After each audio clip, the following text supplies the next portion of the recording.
Bonjour et bienvenue dans cette nouvelle vidéo. Je m'appelle Alban et aujourd'hui je vais vous présenter le jeu Évacuation avec son mode solo. Je vais faire la mise en place, donc j'ai bien retenu ce que vous m'aviez dit, que vous préfériez la caméra au point pour mes vidéos. Mais là pour une mise en place c'est plus pratique d'avoir une caméra fixe parce que j'ai besoin de mes mains pour mélanger les cartes. Donc je vais vous faire ça et promis la partie sera en caméra au point. Donc pour une partie solo, vous avez vu, j'ai étalé tout un tas de bazar sur le plateau de jeu. On va avoir besoin de tous ces accessoires à ma couleur, donc le bleu, une couleur pour notre adversaire et une couleur pour un faux adversaire qui ne va pas vraiment jouer mais qui va nous enquiquiner au niveau des progrès. Ensuite, on va avoir de nombreuses cartes, des cartes stadium, des cartes d'infrastructure, des cartes de récompense et plein d'autres choses. Donc je vais installer tout ça et vous expliquer au fur et à mesure ce que c'est et à quoi ça sert. Donc je vais commencer par ces 4 sacs. En fait, dans ces 4 sacs, vous avez des tuiles technologie. Il va falloir choisir un des sacs au hasard. On va faire au hasard, on va prendre celui-ci. Les autres technologies, vous allez pouvoir les ranger. Vous n'en aurez plus besoin. Donc on va pouvoir prendre ce paquet de tuiles. Donc vous verrez, elles sont toutes numérotées. Donc là, je suis tombé sur le paquet numéro 4. Et elles ont un certain nombre de points. Donc 1 point, 3 points ou 2 points. Et il va falloir les placer sur votre plateau joueur. Donc le plateau joueur, vous ne le voyez pas. Il est hors caméra parce que j'ai pas assez de place. Et je vais installer les tuiles dessus et vous montrer à quoi ça ressemble tout de suite. Donc j'ai posé toutes les tuiles au hasard sur mon plateau. Donc les tuiles à 1 point, à 2 points et à 3 points. Donc, vous voyez sur le plateau, il y a un petit rappel. Chaque ligne sont à mélanger et à mettre au hasard. Donc là, les technologies de mon plateau sont prêtes. Ensuite, j'ai préparé des petites boîtes pour ranger les différentes ressources. Donc ça, c'est l'énergie, l'acier et la nourriture. Donc un cube, petit cube, vaut 1 d'unité. Je vais les mettre de côté, on n'en a pas vraiment besoin pour installer le jeu. Et les gros cubes, je les ai tous mis ensemble, ils valent 3 chacun. Ensuite, dans les autres choses dont on n'a pas besoin immédiatement, ces tokens. Ce sont des tokens qui vont permettre de mettre des malus si vous ne remplissez pas des conditions de passage de tour. Je vous l'expliquerai pendant la partie, mais ça aussi on peut le mettre de côté. Ensuite, nous avons des cartes de bonus. Donc les cartes de bonus, vous verrez, il y en a 2 qui sont un peu particulières, qui ont ce drapeau. Ce sont les bonus de fin de partie et les autres qui n'en ont pas, qui sont les bonus courants. Donc parmi ces 2 cartes, vous essayez de les mélanger comme vous pouvez. Vous en prenez une sur les 2 et vous la placez ici. Ensuite, sur toutes les autres cartes, vous les mélangez.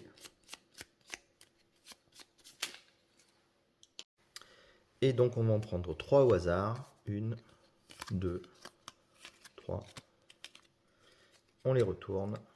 On les place par-dessus la selle finale. Les 3 restantes, on peut les défausser. On n'en aura pas besoin pour cette partie.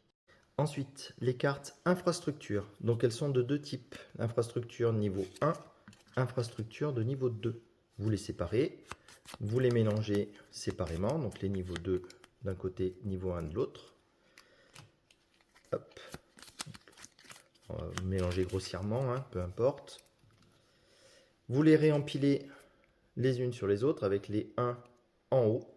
Et vous posez ça dans un coin du plateau. Moi j'aime bien les mettre ici, c'est bien visible.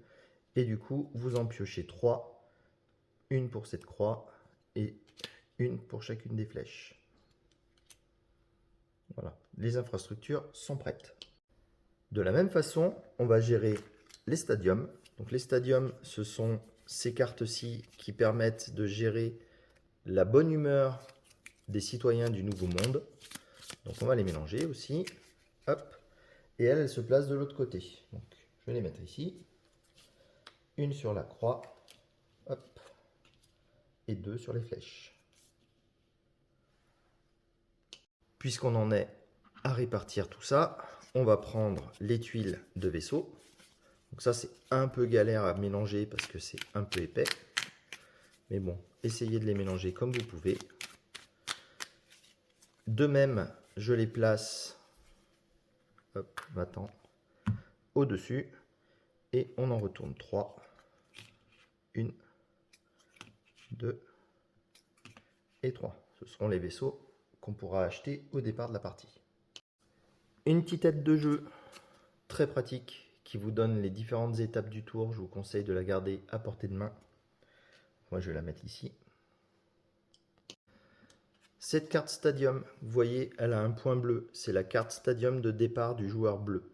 Donc je vais simplement la poser. Vous ne la verrez pas, elle est hors caméra, mais elle sera à côté de mon plateau. Donc mon plateau va représenter de ce côté-ci l'ancien monde, de ce côté-ci le nouveau monde, et le stadium de départ est du côté de l'ancien monde. Donc il faut bien penser à la mettre à droite pour moi. Si vous jouez à plusieurs et que quelqu'un est en face de vous, son plateau est retourné pour que chacun des mondes soit bien du côté identique à son plateau joueur. Ensuite, nous avons des cartes action. Donc ces cartes action, je vais jouer avec le mode simplifié, le mode normal. Il y a aussi un mode avancé où on peut les retourner et faire des actions particulières. Donc pour l'instant, ça n'a pas d'importance. Je ferai peut-être une partie plus tard avec ce mode-ci. Et pour l'instant, en mode normal, elles ont toutes le même aspect. Et dans la notice, il conseille d'en prendre 8. Ça devrait être suffisant. Moi, pour mes premières parties, j'en ai pas utilisé plus de 5. Donc, je les prends les 8. Je les pose pas trop loin de mon plateau. Elles vont me servir à définir mes actions pendant la partie.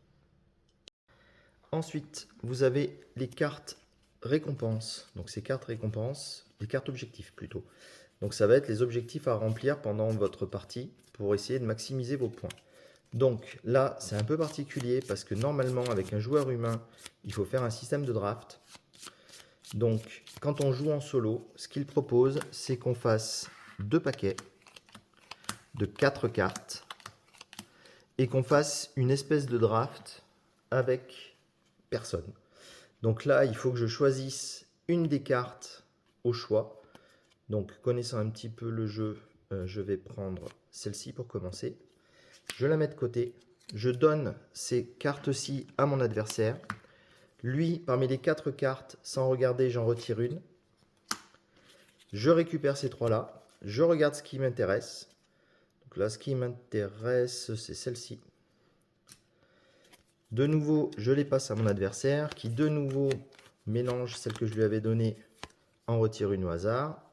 Je vois ce qui me reste. Je vais prendre... Aucune ne m'intéresse vraiment, elle va être difficile. Allez, on va prendre celle-ci. Voilà, la dernière est défaussée. L'adversaire mélange de nouveau les 2 cartes qui lui restaient et en jette une et me donne la dernière. Et parmi les 4 cartes qui vont me rester, du coup, je vais pouvoir en choisir une et la défausser. Donc il faudra que je joue sur ces 3 objectifs-là. Je vous expliquerai bien entendu pendant la partie à quoi ils correspondent. Donc toutes les cartes objectifs qui ne sont pas utilisées peuvent bien entendu retourner dans la boîte. Ensuite, je vais passer à ces cartes-ci. Donc ça, c'est les cartes de l'automa. Vous voyez, il y en a une qui est particulière, qui a ce 3 avec cette flèche. Ça veut dire que celle-ci va intégrer son paquet de jeu uniquement à partir du 3e tour. Donc les tours sont comptés ici. Donc il n'y a que 4 tours pour arriver à la fin de la partie. Donc celle-ci, vous la mettez de côté pour l'instant. Il ne va pas jouer tout de suite avec. Et les autres, vous pouvez les mélanger. Donc je pense que c'est mieux de les mélanger dans ce sens. Parce que dans l'autre sens, on voit les numéros qui arrivent. Et ça peut nous donner envie de continuer à mélanger quand un numéro qui ne nous plaît pas arrive. Je vous expliquerai bien entendu comment ça fonctionne un peu plus tard. Ensuite, on a ce tout petit disque en bois qui va permettre de compter les tours. Donc on va se mettre directement sur le premier tour, puisque c'est par ici que commencera la partie. Ensuite, on a tous ces jetons. Donc ces jetons, il y en a un certain nombre par couleur de joueur. C'est les jetons de l'ancien monde qui vont être les jetons de production de l'ancien monde. Donc vous avez ces 2 là qui sont, il y en a 2 identiques comme ça. Voilà. qui sont à poser ici, dans ces zones en pointillés. Donc comme il n'y a qu'un seul joueur, je pose que les miens. Et ensuite, chacun des autres jetons, vous devez trouver la zone qui correspond et vous le placez comme ça. Je ne vais pas vous faire perdre du temps avec ça. Je vais mettre en pause, les placer et revenir.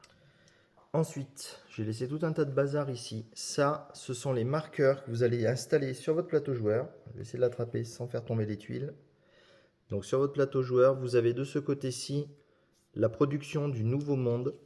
Donc ces 3 jetons, vous les empilez et vous les mettez à 0. C'est le début du jeu, donc vous ne produisez rien dans le nouveau monde. Et il va falloir essayer de les faire monter le plus vite possible pour avoir de la production et pour pouvoir faire des choses. Donc ceux-là, ils sont bons. Et enfin, tous ces paquets de pions. Donc, les pions à votre couleur, vous avez ces usines, donc qui sont de 3 couleurs et qui correspondent aux 3 ressources du jeu. Donc la nourriture, l'énergie et l'acier. Donc vous en faites des petites piles à côté de votre plateau, vous en avez 4 de chaque. Et ce sont des choses qu'il va falloir construire sur le nouveau monde. Donc là, de nouveau, je vais les récupérer tranquillement et pas vous faire subir ça. Donc bien sûr, l'automa a lui aussi les mêmes jetons que vous. Donc ça, il va s'en servir pour vous mettre des pièges et vous empêcher de vous développer correctement sur le nouveau monde. Donc je les récupère en vrac parce que peu importe la couleur, il suffit de les mettre de côté dans sa zone de jeu. Et c'est voilà, vous n'avez pas besoin de vous soucier de quelle couleur est utilisée. L'automa triche comme d'habitude et il peut construire tout ce qu'il veut. Ensuite, tous ces pions, ce sont des pions à tout faire un petit peu. Donc on va en prendre déjà un de chaque couleur pour faire l'ordre de tour. Donc l'ordre de tour, le joueur humain est toujours premier, son adversaire est toujours deuxième, et le troisième joueur, qui ne joue pas vraiment, se met en dernière position. Ensuite, vous en prenez 2 de chaque, et vous les placez au début de la piste progrès. Donc c'est dans cette partie-là. Voilà, et donc cette piste progrès va permettre de faire avancer la progression de l'humanité une fois qu'elle se sera échappée de cette planète pour coloniser celle-ci. Et vous voyez, il y a 2 pistes sur lesquelles on peut aller. Celle qui est marquée 3+, est réservée aux jeux de plus de 2 joueurs.